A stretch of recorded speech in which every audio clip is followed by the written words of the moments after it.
কথায় কথায় কথা ওঠে আর সেখান থেকেই বেরিয়ে আসে বিভিন্ন কথা, যেমনটা হয়েছে লিটন দাসের দেয়া প্রথম আলোকে সাক্ষাৎকার থেকে, যেখানে লিটন মুখ খুলেছেন বিশ্বকাপ না খেলা নিয়ে। গোটা দেশে যখন একটাই প্রশ্ন ছিল, টি-20 বিশ্বকাপের আগে বাংলাদেশ খেলবে নাকি না। লিটনের মতে ক্রিকেটাররা তখন কেবল চা খেতে গিয়েছিল তৎকালীন ক্রীড়া উপদেষ্টা আসিফ নজরুলের সাথে এবং বোর্ড সভাপতি আমিনুল ইসলাম বুলবুলের সাথে।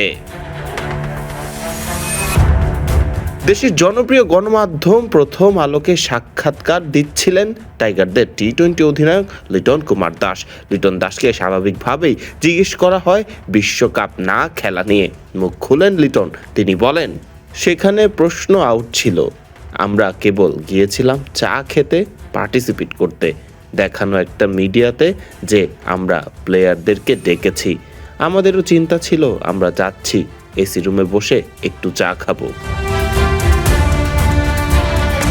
শুধু এই নয়, ভারতে কেন খেলা যাবে না এই প্রশ্নের জবাবের খোঁজে খুব সম্ভবত এখনো আছেন লিটন। এমনটাই তো হবার কথা, ক্রিকেটারেরা তো আর ক্রিকেট থেকে দূরে থাকতে চান না। লিটন দাস বলেন, তাদের পক্ষ থেকে কথা ছিল যে ওই দেশে নিরাপত্তা নেই। আমরা বললাম, আমরা তো পাকিস্তানে গিয়ে ক্রিকেট খেলেছি, রুমের বাইরে বন্দুক নিয়ে দাঁড়িয়ে থাকতো, এর চেয়ে ভয়ঙ্কর জিনিস আর কি হতে পারে। আমরা যদি পাকিস্তানে গিয়ে ক্রিকেট খেলতে পারি, ভারতে কেন না? সেই সব দিন পার করে লিটন দাস সহ বাকি ক্রিকেটারেরা মুভ অন করেছেন এই বিষয়টি থেকে। আপাতত লিটনের অধীনে দারুণ ছন্দে রয়েছে টাইগাররা। টি-20 ফরম্যাটে যে কোনো দলকেই চোখে চোখ রাখার সাহস রাখেন তারা। তবে দিন শেষে কি সেই বিশ্বকাপ না খেলার আক্ষেপটাই থাকে, যে বিশ্বকাপের আগেও যে অনেকটাই প্রস্তুতি নিয়ে নিয়েছিল টাইগাররা।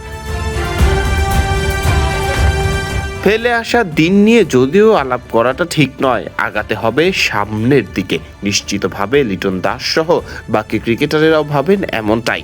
আপাতত টাইগাররা ব্যস্ত ঘরের মাঠে অস্ট্রেলিয়াকে মুখোমুখি করতে। কঠিন প্রতিপক্ষ অস্ট্রেলিয়ার বিপক্ষে ঘরের মাঠে ওয়ানডে টি-20 দুটিই খেলবে টাইগাররা। অজিতের বিপক্ষে কঠিন পরীক্ষায় কেমন ফলাফল করবে বাংলাদেশ, সেটিই আপাতত দেখার বিষয়। ফরদিন রহমান সকাল, বিডি ক্রিক টাইম।